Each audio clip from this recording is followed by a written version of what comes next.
Patrisse Cullors was crying on Instagram, claiming she is scared and frightened for her safety because Candace Owens was at her home. She said, what if the next right-wing person that shows up brings guns?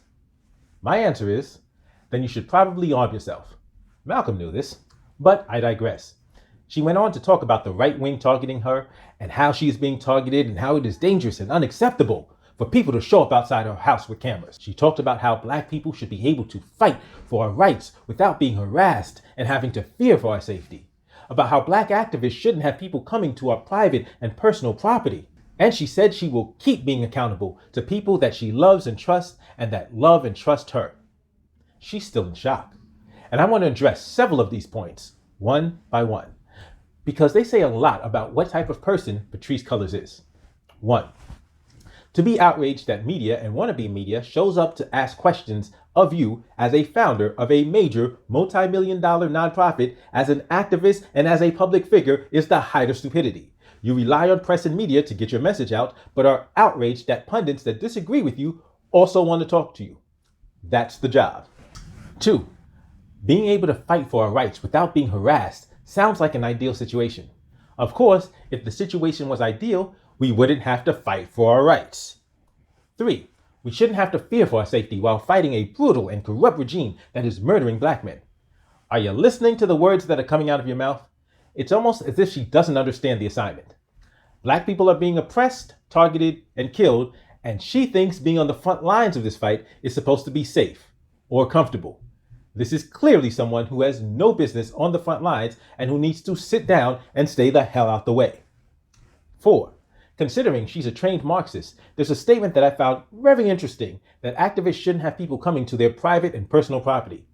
It's really interesting to hear a trained Marxist advocate for private property, considering the distinction they place on private property versus personal property. 5. Accountability?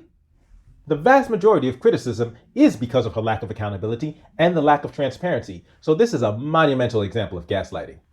6. And she's on Instagram crying not because she was threatened or attacked or in danger for her life, but because she has been questioned. This is becoming a trend with Patrisse Cullors, because every time she is questioned and or criticized, she resorts to the same playbook.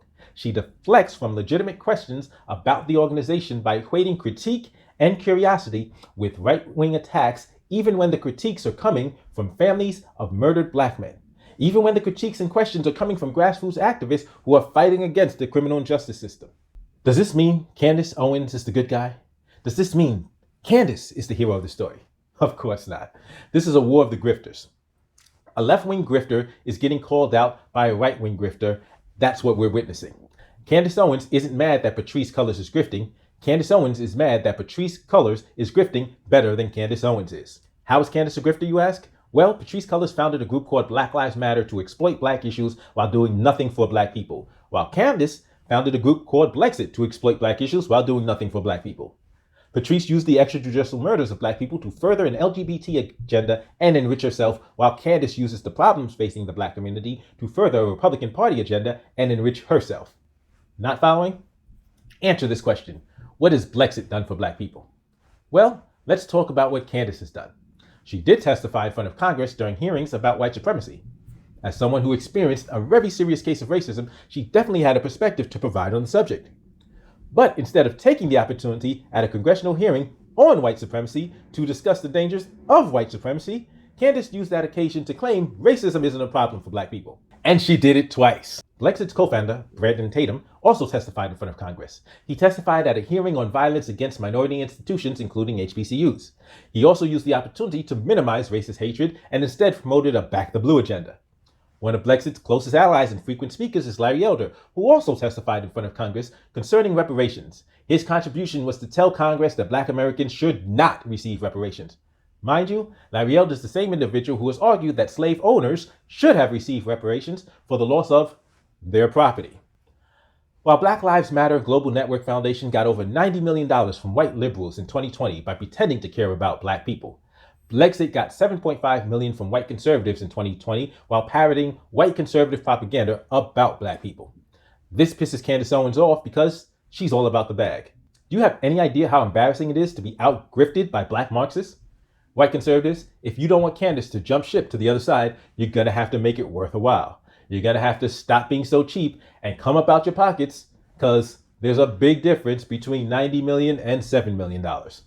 You see, Candace thought the big money was pushing lies about black people to white conservatives to make them feel better about themselves.